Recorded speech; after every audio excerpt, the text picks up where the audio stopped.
आज हम एक बड़े ही कमाल के सफर को समझने वाले हैं। हो। ये सफर है उस खाने का जो हम खाते हैं। कैसे एक रोटी का टुकड़ा या सेब की एक फांक ऊर्जा बनकर हमारे शरीर की हर कोशिका तक पहुंचती है। यह एक ऐसी प्रक्रिया है जिस पर हम कभी ध्यान नहीं देते, पर यह हर पल हमारे अंदर चल रही है। बिल्कुल। हमारे पास जो स्रोत हैं वे इस पूरी यात्रा का मतलब मुंह से लेकर शरीर के अंतिम कोने तक का एक शानदार नज़ारा दिखाते हैं। तो चलिए इस अदृश्य लेकिन बेहद जरूरी फैक्ट्री के दरवाजे खोलते हैं। बिल्कुल। और इसे एक फैक्ट्री की तरह देखना ही सबसे सही तरीका है। एक क्या कहते हैं, असेंबली लाइन की तरह। हाँ, जहां हर स्टेशन पर कुछ नया होता है। जी।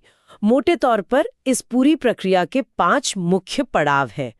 पहला है कच्चा माल अंदर लेना, जिसे हम अंतर्ग्रहण कहते हैं। इंजेक्शन। हाँ।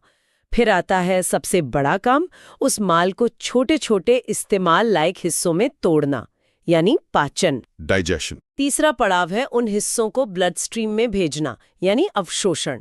चौथा है उन हिस्सों को असली काम पर लगाना, जहां कोशिकाएं उनसे ऊर्जा बनाती हैं या मरम्मत करती हैं। इसे स्वांगीकरण कहते हैं। अच्छा। और आखिर में जो भी कचरा बचता है उसे बाहर निकालना, यानी बहिष्क्षेपण। ये पूरा का पूरा काम एक लंबी ट्यूब, जिसे आहार नाल कहते हैं, और कुछ सहायक ग्रंथियों के तालमेल से होता है। तो चलिए इस सफर की शुरुआत करते हैं पहले स्टेशन से, हमारा मुंह। बिल्कुल। यहाँ सिर्फ खाना काटना या चबाना ही नहीं होता, बल्कि बहुत कुछ और भी होता है। हमारे स्रोत बताते हैं कि हमारे दांत एक स्पेशलिस्ट टूलकिट की तरह है। हाँ, अलग अलग काम के लिए अलग अलग दांत। सही।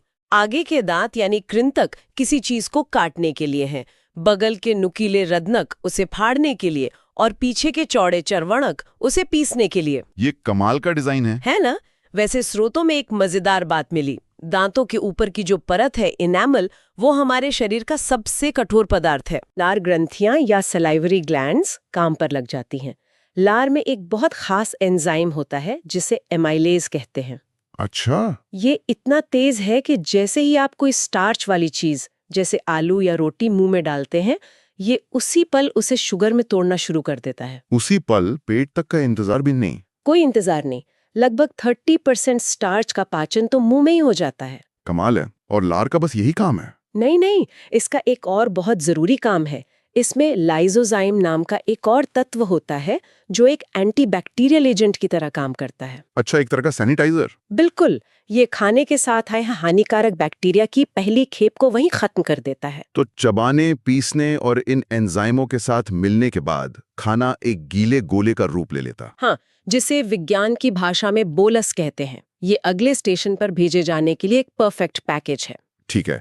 अब ये बोलस गले में नीचे उतरता है, जहां एक बहुत ही होशियार ट्रैफिक कंट्रोल सिस्टम लगा है। हाँ, ग्रसनी या फेरिंग्स, ये वो चौराहा है जहां से सांस की नली और खाने की नली दोनों गुजरती हैं। यहीं पर अक्सर गड़बड़ सकती है, मतलब खाना सांस की नली में भी जा सकता है। बिल्कुल। और ऐसा न हो, इसके लिए एक छोटा सा ढक्कन, एपिग्लॉटिस, तैनात रहता है। एक सेफ्टी वॉल्व की तरह। जी। जैसे हम कुछ निगलते हैं, ये ढक्कन पलक झपकते ही सांस की नली को बंद कर देता है, ताकि खाना सीधे अपनी सही ट्यूब यानी ग्रास नली या असोफेगस में जाए। एक शानदार ऑटोमेटिक सिस्टम जिसके बारे में हमें सोचना भी नहीं पड़ता। बिल्कुल। और ग्रास नली यानी फूड पाइप में पहुंचने के बाद क्या होता है? क्या ये सिर्फ एक खाली पाइप है? नहीं, ये एक एक्टिव पाइप है। यहाँ पाचन तो नहीं होता, पर ये भोजन को नीचे पेट तक पहुंचाने के लिए एक लयबद्ध गति का इस्तेमाल करती है। उसे क्रमाकुंचन कहते हैं ना? हाँ, पेरिस्टालसिस। आप इसे मांसपेशियों के एक ऐसे संकुचन की लहर की तरह समझ सकती हैं, जो भोजन को धीरे धीरे आगे धकेलती है। अच्छा। ये इतनी प्रभावी है कि अगर आप उल्टे लटक कर भी कुछ खाएं, तो भी खाना आपके पेट तक पहुंच जाएगा। वाह। तो ये ऑटोमेटिक कन्वेयर बेल्ट भोजन को अगले और शायद सबसे मशहूर स्टेशन पर ले आती है, अमाशय यानी पेट। जी। यहाँ का माहौल तो बिल्कुल अलग ही होता है ना? बहुत अलग। अब हम एक शांत गली से निकलकर एक एसिड से भरे उथल-पुथल वाले चेंबर में आ गए हैं। पेट जे आकार की एक थैली है, जहां खाना लगभग 3 से 4 घंटे तक रुकता है। और वहाँ उसकी मथाई होती है। जी। और यहाँ की दीवारों से जठर रस निकलता है, जिसमें मुख्य रूप से हाइड्रोक्लोरिक एसिड यानी HCl होता है। वही एसिड जिसके बारे में हम स्कूल में पढ़ते हैं, जो धातु को भी गला सकता है। ये हमारे पेट में क्या कर रहा है? इसके 2 बड़े महत्वपूर्ण काम हैं। पहला, ये एक सैनिटाइजर है। मुंह में लाइसोजाइम से जो बैक्टीरिया बच गए थे, ये एसिड उन सबको खत्म कर देता है। बिल्कुल। और दूसरा, ये एक एक्टिवेटर का काम करता है। पेट में प्रोटीन को पचाने वाला मुख्य एंजाइम पेप्सिन पहले एक निष्क्रिय रूप में होता है। अच्छा, ये एसिड उस पर एक स्विच की तरह काम करता है, उसे ऑन कर देता है और प्रोटीन का पाचन शुरू हो जाता है। तो ये एसिड एक चाबी की तरह है जो इंजन को चालू करती है। सही कहा। और हमारे स्रोतों में बच्चों में एक और खास एंजाइम रेनिन का जिक्र है, वो क्या है? हाँ, ये एक और दिलचस्प बात है। छोटे बच्चों में जो सिर्फ दूध पर निर्भर होते हैं, उनमें रेनिन नाम का एक विशेष एंजाइम होता है जो दूध की प्रोटीन केसीन को पचाने में मदद करता है। अच्छा, तो ये सिर्फ बच्चों में होता है? हाँ, जैसे जैसे हम बड़े होते हैं और दूसरी चीजें खाना शुरू करते हैं, ये एंजाइम बनना बंद हो जाता है। ये प्रकृति के अनुकूलन का एक बेहतरीन उदाहरण है। जी, तो पेट में इस एसिडिक मंथन के बाद जो सूप जैसा मिश्रण बनता है, उसे काइम कहते हैं। कायम? तो अब ये एसिडिक कायम पेट से निकलकर आगे बढ़ता है। अगला पड़ाव है छोटी आंत। जी, हमारे स्रोत कहते हैं कि ये हमारे पाचन तंत्र का सबसे लंबा हिस्सा है, लगभग 6 मीटर। ये इतनी लंबी क्यों है? इसकी लंबाई ही इसकी सबसे बड़ी ताकत है। यहीं पर पाचन का असली और अंतिम काम होता है और यहीं से पचे हुए भोजन का अवशोषण भी। मतलब पोषक तत्वों को सोखने के लिए पर्याप्त समय और जगह मिले। बिल्कुल। और यहीं पर ये बात भी दिलचस्प हो जाती है जो स्रोतों में बताई गई है कि शाकाहारी जानवरों की आंत मांसाहारी जानवरों से कहीं ज्यादा लंबी होती है। क्यों? इसका क्या कारण है? क्योंकि पौधों की कोशिकाओं में सेल्यूलोज की सख्त दीवार होती है, जिसे तोड़ने में बहुत ज्यादा समय और मेहनत लगती है। अच्छा, और मांस पचाना आसान है? तुलनात्मक रूप से आसान। तो ये लंबाई सीधे सीधे खान पान की आदतों के हजारों सालों के विकास का नतीजा है। ये तो सच में एक गहरा नजरिया है। तो जब ये एसिडिक काइम छोटी आंत के पहले हिस्से यानी ग्रहणी में पहुंचता है, तो वहां क्या होता है? वहां एक साथ 3 चीजें आकर मिलती हैं। एक तो पेट से आया एसिडिक काइम। अब जाहिर है आंत इस एसिड को झेल नहीं सकती। तो उसे बेअसर करना होगा। हाँ, और इसके लिए 2 बड़े सहायक अंग काम पर लगते हैं, यकृत यानी लिवर और अग्नाशय यानी पैंक्रियास। लिवर, जो शरीर की सबसे बड़ी ग्रंथि है, इसका क्या रोल है?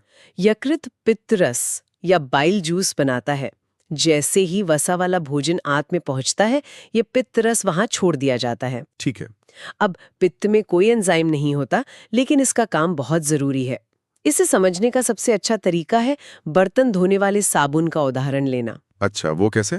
अगर आप किसी तेल वाली प्लेट को सिर्फ पानी से धोने की कोशिश करें तो तेल अलग नहीं होता, लेकिन जैसे ही आप साबुन लगाते हैं, तेल छोटी छोटी बूंदों में टूट जाता है। हाँ। पित्त रस हमारे शरीर का वही साबुन है। ये वसा के बड़े ढेलों को छोटी छोटी बूंदों में तोड़ देता है। इसी प्रक्रिया को पाइसीकरण कहते हैं। बेहतरीन एनालॉजी। तो लिवर ने वसा को संभाल लिया, अब अग्नाशय यानी पैंक्रियास की बारी। जी, हमारे स्रोत इसे मिश्रित ग्रंथि कहते हैं। इसका मतलब है कि ये 2 तरह के काम करता है, हार्मोन भी बनाता है और पाचक रस भी। यहाँ हम इसके पाचक रस की बात कर रहे हैं। हाँ, जिसे पूर्ण पाचक रस भी कहा जाता है। पूर्ण क्यों? क्योंकि इसमें हर तरह के भोजन को पचाने वाले हथियार होते हैं। प्रोटीन को तोड़ने के लिए ट्रिप्सिन, कार्बोहाइड्रेट के लिए अमाइलेज और वसा को पचाने के लिए लाइपेज। तो यहीं आकर कार्बोहाइड्रेट, प्रोटीन और वसा तीनों का अंतिम पाचन पूरा होता है। बिल्कुल। अग्नाशयी रस, पित्त रस और आंत की दीवारों से निकलने वाले आंतरिक रस की मदद से भोजन अपने सबसे सरलतम रूप में टूट जाता है। मतलब कार्बोहाइड्रेट ग्लूकोज में, प्रोटीन अमीनो एसिड में और वसा फैटी एसिड और ग्लिसरॉल में।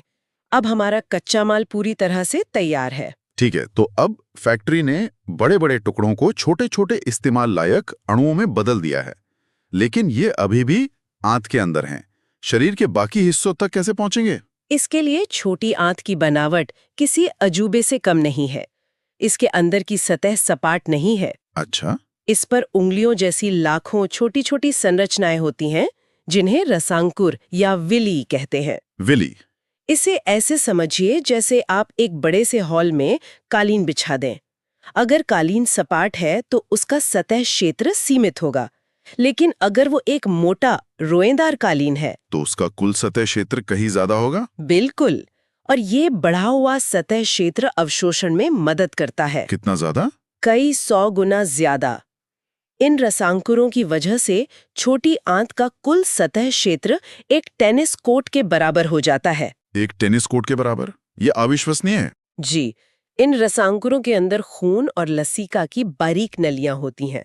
ग्लूकोज और अमीनो एसिड सीधे खून में सोख लिए जाते हैं और फैटी एसिड लसिका प्रणाली में। और इसे ही अवशोषण कहते हैं। हाँ, और जब खून के जरिए ये पोषक तत्व शरीर की हर कोशिका तक पहुंचते हैं और ऊर्जा देने या नई कोशिकाएं बनाने का काम करते हैं, तो उसे स्वांगीकरण कहते हैं। तो जो भी काम का था वो सब सोख लिया गया। हाँ, लेकिन खाने में हमेशा कुछ ऐसा हिस्सा होता है जो पच नहीं सकता, जैसे फाइबर।